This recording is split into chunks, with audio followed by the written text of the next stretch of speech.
నమస్కారం city news కి స్వాగతం. సైకో పోవాలి సైకిల్ రావాలి అనే నినాదంతో మాజీ మంత్రి ఆలపాటి రాజేంద్ర ప్రసాద్ ఆధ్వర్యంలో శివాజీ చౌక్ లో ప్రతిపక్ష గొంతు నొక్కడానికి వైసీపీ ప్రభుత్వం ప్రవేశపెట్టిన జీవో నెంబర్ 1 ప్రతులను భోగి మంటల్లో వేసి నిరసన వ్యక్తం చేశారు.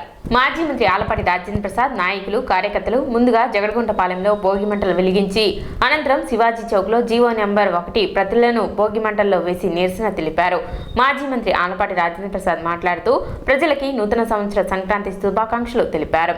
రాష్ట్ర వ్యాప్తంగా రావణ కష్టంగా ఉందని, రాముని పాలన రావాలని, ఆంధ్రప్రదేశ్లో ధర్మం న్యాయపాలన రావాలని అన్నారు.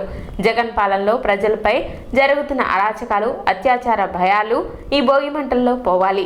జగన్ పాలనలో ప్రతినిత్యం ప్రజానికం అతలాకుతలం అవుతున్నారని, జగన్ పాలనలో ఇదేమి కర్మ అంటూ ప్రజలు తలలు పట్టుకుంటున్నారని, ఎప్పుడో బ్రిటిష్ కాలం నాటి జీవో నెంబర్ 1ని చట్టంతో ప్రజలను ప్రతిపక్షాలను నోరు నొక్కడానికి తెచ్చారని అన్నారు. జగన్ పాలనలో ఆలోచన అవగాహన లోపించాయని అన్నారు.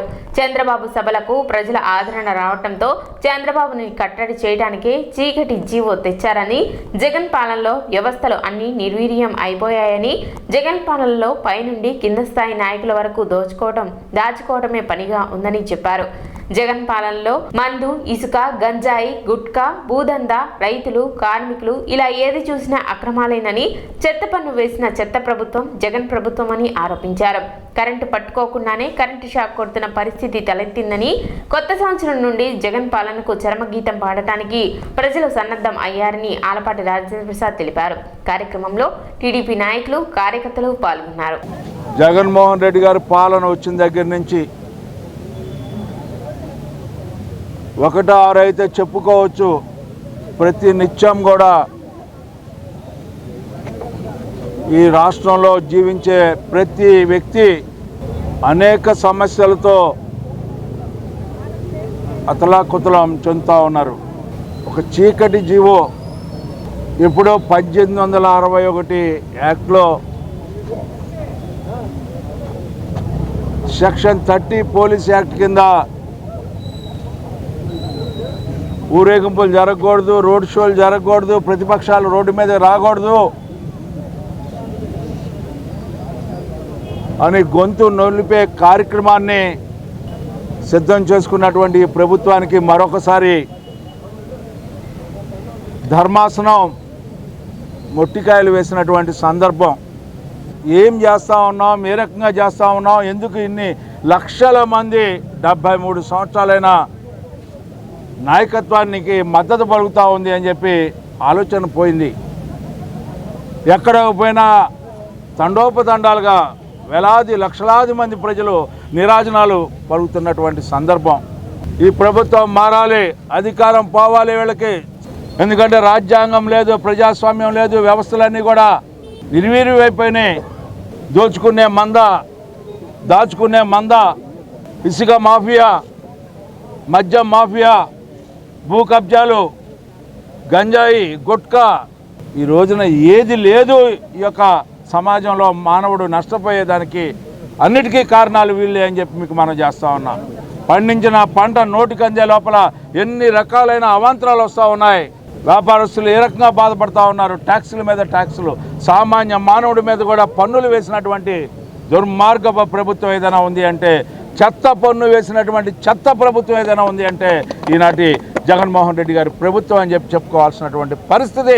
ఈ రోజున ఏమి చెత్తయ్యా, ఎక్కడ చెత్తయ్యా, ఏంటి చెత్త పన్ను అని చెప్పి మాట్లాడుకునే పరిస్థితి. కరెంటు ముట్టుకోకుండానే షాక్ పడుతుందని చెప్పుకునే ప్రజానీకం ఈ సంవత్సరం ప్రారంభమైంది.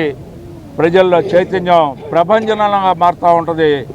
మీ తలరాతలో రాయిపోతున్నటువంటి రాష్ట్ర ప్రజానీకానికి మరొక్కసారి సంక్రాంతి శుభాకాంక్షలు తెలియజేసుకుంటూ సెలవు తీసుకుంటాం. మార్స్పేట మఠం బజార్లో వేయించేసి ఉన్న శ్రీ వీరాంజనేయ స్వామి దేవస్థానం నందు ధనుర్మాస ఉత్సవాలు వైభవంగా కొనసాగుతున్నాయి. ఈ ఉత్సవాలలో భాగంగా శనివారం భోగి ఉత్సవం కన్నుల పండుగగా నిర్వహించారు. అదేవిధంగా విష్ణు సహస్రనామ పారాయణం, హనుమాన్ చాలీసా పారాయణ, తిరుప్పావై పట్టణం వీరాంజనేయ మహిళా భక్త బృందం ఆధ్వర్యంలో నిర్వహించారు. కార్యక్రమాలను మందిర కమిటీ సభ్యులు పర్యవేక్షించారు. డిసెంబర్ 17 నుండి జరుగుతున్న ఈ ఉత్సవాలు జనవరి 15వ తేదీ ఆదివారంతో ముగియనున్నాయి.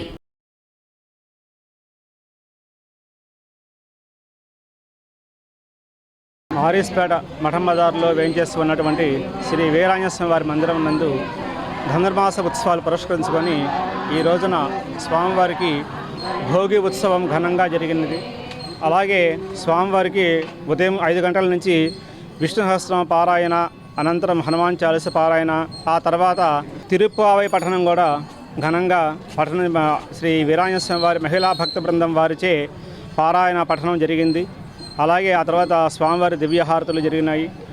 ఈ కార్యక్రమం అంతా కూడా మందిర కమిటీ వారి ఆధ్వర్యంలో వీరాంజనేయ స్వామి మహిళా భక్త బృందం వారి సహకారంతో ఈ ఉత్సవాలు జరిగినందుకు అందరికీ సంతోషంగా తెలియజేస్తున్నాము.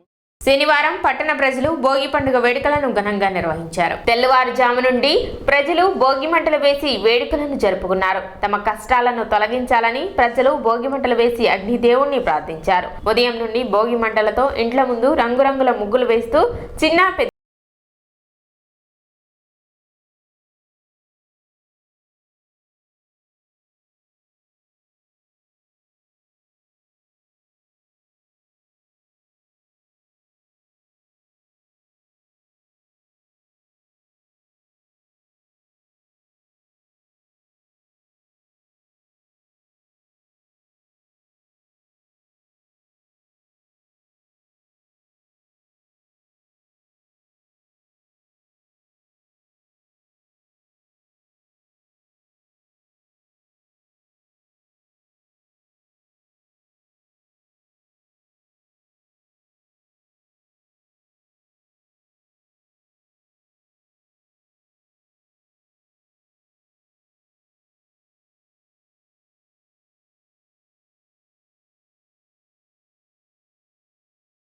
సిపిఎం సిఐటియు ఆధ్వర్యంలో జగన్ ప్రభుత్వం తెచ్చిన జీవో నెంబర్ 1ని భోగి మంటల్లో తగలపెట్టి నిరసన తెలిపారు. సిపిఎం రైతు సంఘం జిల్లా ఉపాధ్యక్షులు ములకా శివసాంబిరెడ్డి, సిఐటియు నాయకులు జగన్ ప్రభుత్వం తెచ్చిన ప్రజా వ్యతిరేక జీవో నెంబర్ 1ని వెంటనే రద్దు చేయాలని, ప్రజల తరపున పోరాడుతున్న వామపక్షాలను అడ్డుకునేందుకు తెచ్చిన జీవోగా భావిస్తున్నామని, జగన్ ప్రభుత్వం పాలన నిరంకుశ పోకడలకు పోతుందని, గతంలో ఎమర్జెన్సీ పాలన పెట్టిన ఎంతో మంది నేతలు చివరకు కాలగర్భంలో కలిసిపోయారని, జగన్ ప్రభుత్వం ఇలాగే ప్రజా వ్యతిరేక పాలన చేస్తే దాని ప్రతిఫలం అనుభవించక తప్పదని తెలిపారు. తెనాలి సేవా మిత్రమండలి ఆధ్వర్యంలో నందులపేటలోని షిరిడి సాయి ఆశ్రమం నందు అన్నదాన కార్యక్రమం నిర్వహించారు. శుక్రవారం రాత్రి మకర సంక్రాంతిని పురస్కరించుకొని తెనాలి సేవా మిత్రమండలి వారి ఆధ్వర్యంలో శ్రీ వెంకటేశ్వర యోగా సభ్యురాలు స్వర్గీయ మొవ్వ మహాలక్ష్మి జ్ఞాపకార్థం కుమారుడు సేవా మిత్రమండలి వ్యవస్థాపకులు మొవ్వ పొన్నయ్య మరియు కుటుంబ సభ్యులు నందులపేటలోని శ్రీ షిరిడి సాయి ఆశ్రమంలో వృద్ధులకు అన్నదాన కార్యక్రమం నిర్వహించారు.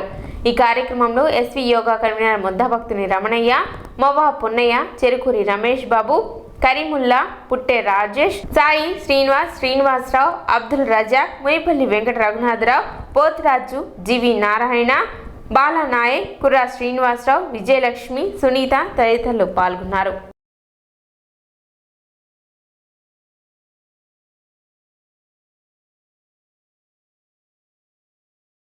తెనాలి సేవామిత్ర మండలి వారి ఆధ్వర్యంలో సంక్రాంతి పండుగ సందర్భంగా మా అమ్మగారు అనేటువంటి ఆమెకి చనిపోయినందుకు సందర్భంగా మా అమ్మగారికి ఆత్మశాంతి కలగాలని పేదలకు అన్నదాన కార్యక్రమం, అదేవిధంగా తెనాలి పట్టణంలో ఎన్నో సేవా కార్యక్రమాలు చేస్తూ కుర్రా శ్రీనివాసరావు గారు మరియు ముద్దాబత్తిన రమణయ్య గారు ఎన్నో సేవా కార్యక్రమాలు చేస్తూ మాకు తోడుండి మా వెనక నడిపిస్తున్నటువంటి ఈ సేవా కార్యక్రమాలకి సంస్థ పెద్దలకి పేరున తెనాలి పట్టణ పరిసర గ్రామాలకు చెందిన 26,000 మంది పేదలకు గృహ వసతి కల్పించడం అభినందనీయమని సిపిఎం సీనియర్ నాయకులు ములకా శివసాంబిరెడ్డి తెలిపారు. శుక్రవారం సిపిఎం ప్రతినిధి బృందం పెదరావూరులో జరుగుతున్న గృహ నిర్మాణాలను పరిశీలించి లబ్ధిదారులను నిర్మాణంలో జరుగుతున్న ఇబ్బందులను అడిగి తెలుసుకున్నారు.